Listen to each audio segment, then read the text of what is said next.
Good evening, everyone. JNN here, and I've got a video tonight that I think will be hopefully valuable to you. It is called The Art of the Dollar Box. You hear a lot of great YouTube content creators talk about, crashing the dollar boxes and, spending a lot of time digging through. But maybe you ask yourself, what am I looking for? I can go through a dollar box, but, why am I doing this? So what I've done is I've broken this down into 9 categories, and you don't have to use all of them. These are just ideas from my perspective, things I look for when I'm going through dollar boxes. So, without any further ado, let's get to number 1, and that is cards numbered to 50 or less. Now, 50 is kind of an arbitrary number. You want something with a low print run, preferably something that is in good condition and still a fairly new card. The example I have for this is a Corey Kluber. This is out of a Phoenix product, which is probably Chronicles, and it's a pink parallel. This card, as you can see right here, is numbered 2 of 25. So that was $1. The goal behind this is to find something that, there's such a low print run, there's probably somebody looking for the card. Someone looking to build a set, somebody looking to build a rainbow of a certain player. Either way, this card should not have much trouble moving for more than $1. Number 2, star parallels. Now, you want to be careful here, because define star. I would define star as someone that is frequently talked about, who is at the top of their league in performance, and maybe look at their rookie cards. Are their rookie cards going for quite a bit? If so, this person is probably considered a star. Take, for instance, this 2020-21 certified blue, Giannis. I picked up that card for $1. I fully expect that this is probably a $3 to $5 card, somewhere in that range. No matter what, I'm happy to pick it up, and if I need to hold it for a bit, I'm okay with that too. Number 3, numbered star cards. Again, you want to be a little bit careful. You don't want something that's numbered to, say, 5 million or something like that. And you don't want kind of what used to be referred to as a semi-star.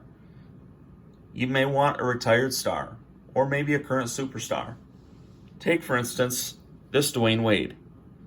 Now, this card is kind of cool because it's a bookend, numbered 100 of 100. Some people would refer to that as an eBay 1 of 1. They may think it's worth a premium. I don't know about that. I think it is a cool card. Any Dwayne Wade numbered out of 100 is pretty nice. That was number 3. Moving on to number 4, premium rookie cards of rookies with a lot of potential.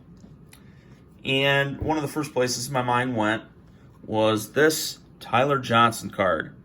This is a Blue Scopes parallel out of 2020 Optic. Why Tyler Johnson? Well, the Buccaneers did invest reasonable draft capital in him. He's got some guy named Brady throwing to him right now. This is not a long-term investment. This is wait until Tyler Johnson has a breakout game, list it, and move it.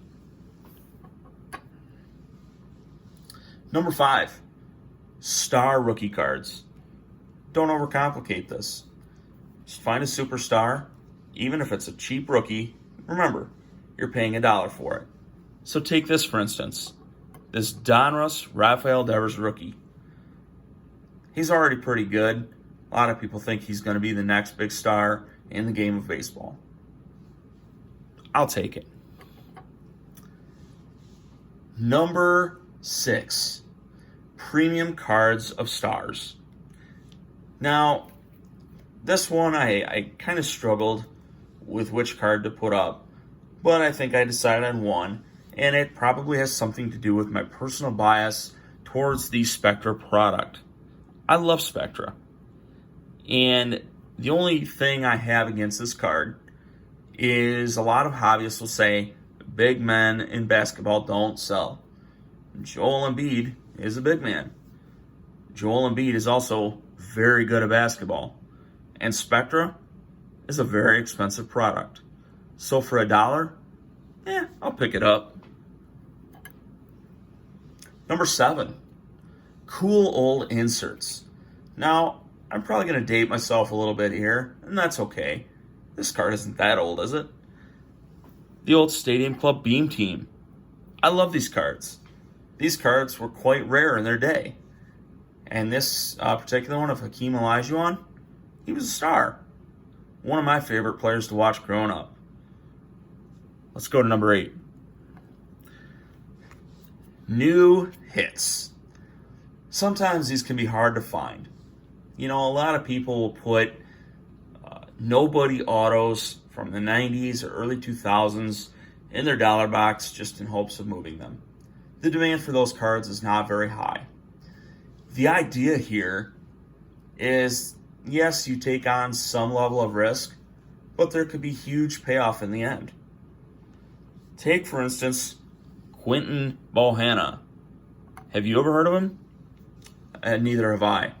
Defensive tackle from the University of Kentucky. You know what? If for some reason this guy becomes a great defensive tackle in the NFL, he probably doesn't have a ton of cards. This card becomes quite valuable. And for the huge investment price of $1, I'll take that chance.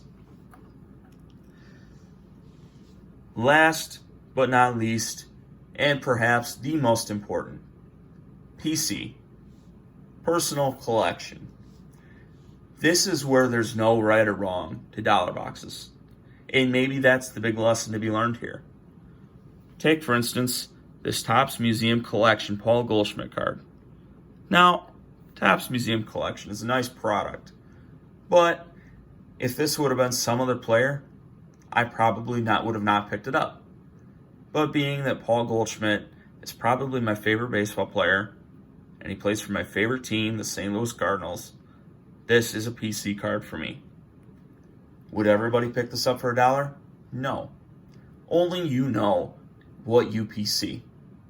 And I would encourage you, unless you can go to the next box and find it for 10 cents, if you see a card of someone you PC, pick it up. Because at the end of the day, collecting is about what you like. Now, if you're simply in it for the flip, then ignore number 9. Because you're going to pick up a lot of cards that aren't worth that price. Now, one other thing, I didn't include a number 10 on this list. But if I would have, think about players in the area in which you live that may sell well. The example that I came up with for this, and I do apologize for the off-centering inside the case, is this TJ Hawkinson. Now, I live in the state of Michigan. I would not consider myself a Lions fan. It's hard to be a fan of the Lions. But this guy seems to be a fan favorite. And this is a pretty cool little insert. So if I can get this for $1, I can probably move this fairly easily at a show.